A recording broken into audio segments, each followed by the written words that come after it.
What's up there, it's LaserMax. So today I'm going to be making a Katana Judgement guide. I've been waiting for this a really long time. I've been trying to figure out what to do with guides. Why do I make them? And one of the obvious reasons is it's just fun. But why make a guide in one way above the other?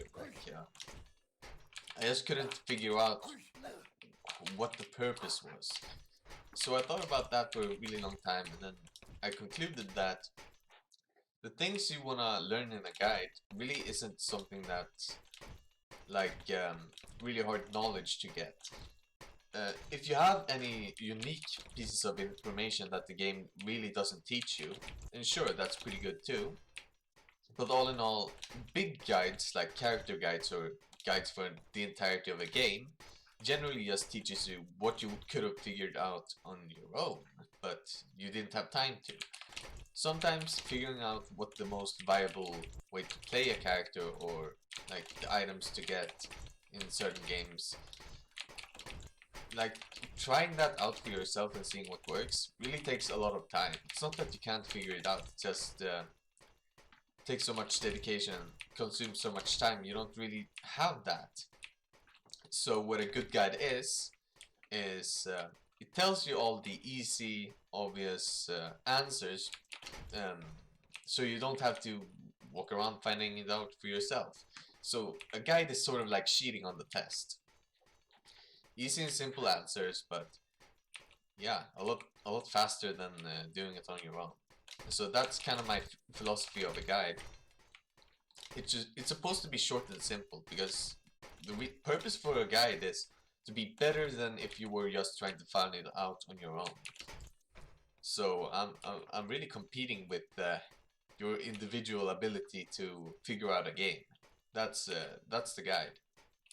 So without further ado, I'm going to be trying to teach you how to play Katana Judge, and I'm gonna be trying to keeping it short and simple. Grammatically incorrect, but I'm not gonna bother. So, what about Katana Judgement? Well, the first thing, and the thing that sort of like it makes the entire character what it is his primary weakness, which is weak tier 1 game. Tier 1 is obviously uncharged. So whenever you're not charging, like here, it doesn't matter what attacks you're using, because all of them really are flawed. He doesn't really have anything that's good enough to the point where you can just spam it and be safe. No, he doesn't have that when it's not charged. Everything you do, all of these attacks, all of them are gonna get you punished. You're gonna die if you do that too much. So, you just don't want to be doing that too much. The first little trick to playing Judgement is to remain charged for as much of your duel time as possible. And most of the charges you're going to be doing is just gonna be B1 or F1. It's kind of reminding in a lot of ways, but B1 is overall better, partially for damage and range. And yeah, it's just way better when you're on the offensive and try to walk up and hit it. F1 is good if you don't want to hit your opponent, you just kind of want to parry a fast attack or something. But yeah, this is the general idea. You want to be charging B1 for the most part, and you don't want to get interrupted during the early stages of the charge before the attack actually changes into the good part, B1 tier 2. This part. You charge it for too little, it's just little. So you back out into a safe range, charge this, and then you try to time it so you get close when it's charged up. You wanna back off at first, and then get a little closer as you get to the good part. And that's how you fight people with Katana Judgement generally. This is most of the match. Charge B1, back off, go in. Back off, go in. Lose my charge, got it back. Out and in. Start by backing away, go in, then back away again once you don't have the charge. It's really that simple, and I'm not gonna bother repeating that much more. But it's most of what Katana Judgement comes down to. And it's true for Katana Judgement more so than any other character or sword or combination of those two. And yeah, you might call it boring, but it is what you're going to have to do if you want to play this loadout. This loadout is kind of bad if you don't do that. In fact, it's actually horrendous if you don't charge B1. But it's top tier if you do charge B1. So, and then we have the movement tip. Move a lot with Judgment that uses Katana. Now, see, if you had block, you could just block when the opponent has the timing advantage. So let's say I miss an attack, and I know my opponent's next attack is gonna come out faster than mine. Well, I can't block here. I have to move. I have to try to get out the way to evade that attack if I can't counter it with my own attack. And so that's sort of the background to the whole movement thing. As said, your uncharged options aren't really good, so what do you do in a situation when you're defending against your opponent and you can't block and you can't really try to hit them first either because your attacks are garbage? Well, the only thing left for you to do in a defensive situation where you know the opponent is gonna step forward, can't hit him, can't block, well, you move. You dodge to the side, you back off, you jump over them even. Which it isn't really that common in this game, but you should be doing it if he's getting needlessly close really quickly. Like if he shuffles forward, shuffle jumps, whatever. If he's moving really recklessly into you, just jump over. And it's just so important to move with Katana in general. Katana is a sword that lacks defensive options, so you're gonna have to make up for that by using the core mechanics to make up for the lack of defense. You're gonna be, if you don't have blocking, you're gonna just resort to hitting and moving more. And as I said, you can't hit, so that's even more moving for Katana Judgement. Dodging to the side, great. Rolling backwards if you need to. Shuffle jumping all over the place. Tap strafing. All of this is really great for Katana Judgement. Move as much as you can. Be really erratic so that the opponent isn't really going to be comfortable measuring distance between you and them. Just kind of what you have to do to stay unpredictable. And then we have B2 feints. Pretty simple tip really, but B2 actually, if you do the B2 feint, which is left click and then immediately right click, so it's like left right click almost instantly, no time delay, just left right. I don't know if you can hear this. It's like a machine gun, okay? This moves you forward quite a bit, and I think it's also faster than the shuffle. So in a lot of situations where you do get on string 2, you can use this as sort of like a gap closer to get close and then simultaneously hit like this into B1 or fast sides or whatever. And you can also combine it with shuffle.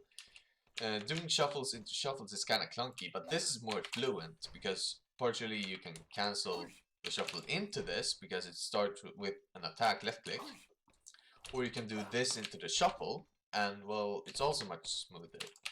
So you can have sort of like a double shuffle.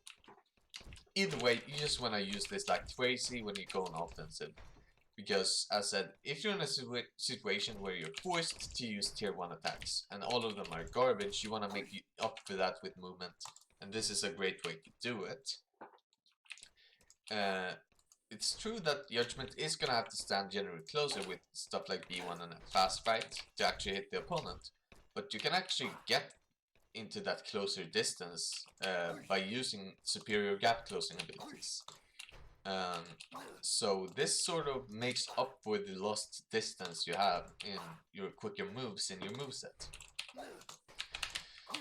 So if you're actually serious about trying to play this loadout without charging and offensively, well, this is probably one of the ways you can make it work. If you use a lot of B2 feints at every opportunity you get, and shuffling a lot, of course.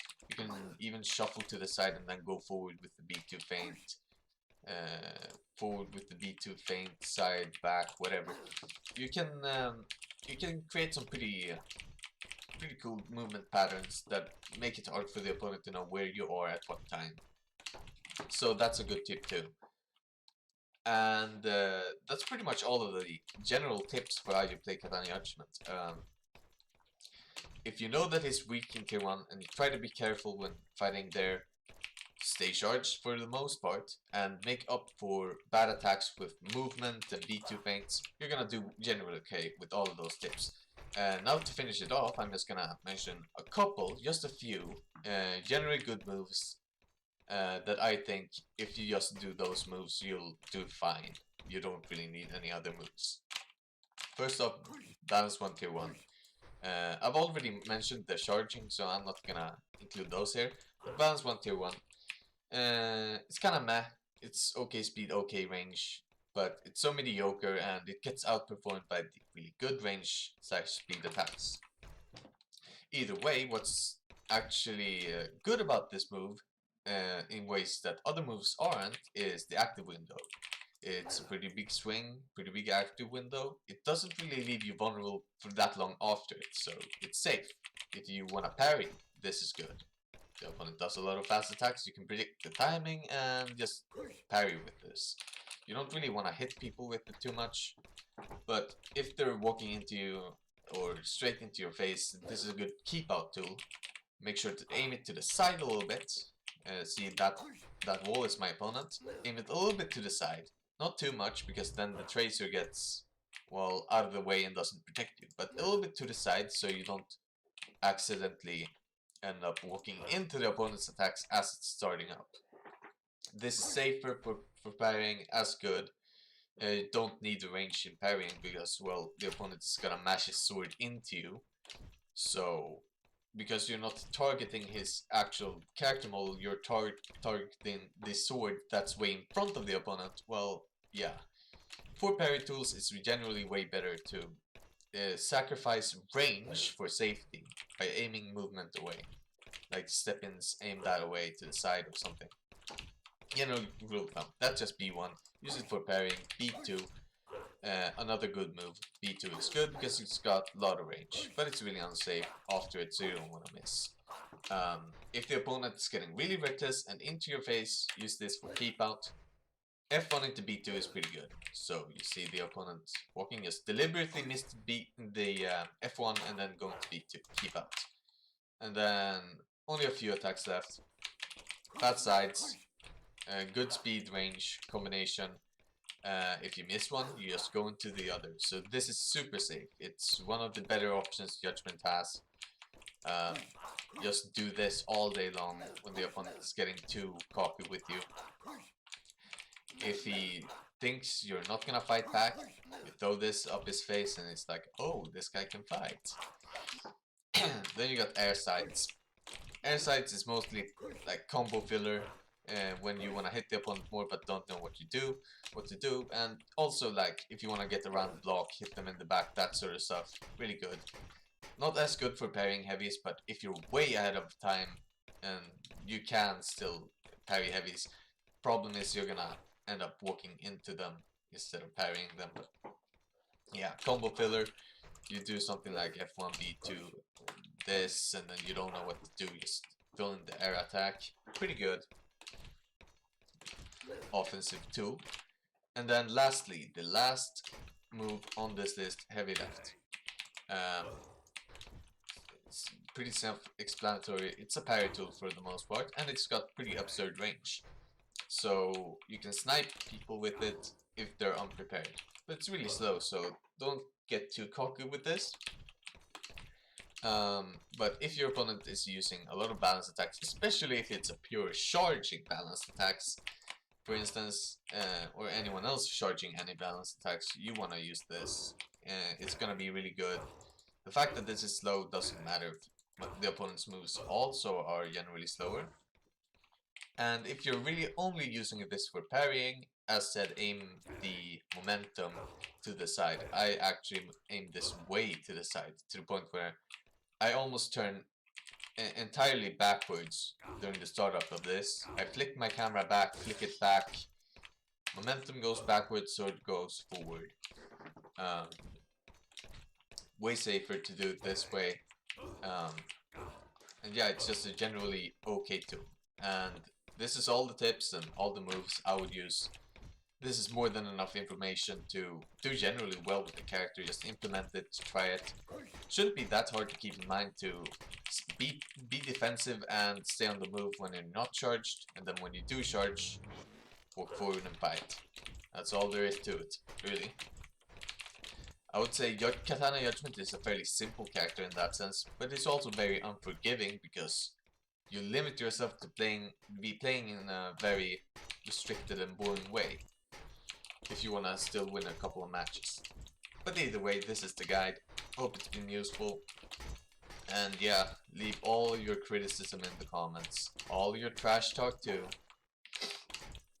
Don't I love that. So, see ya.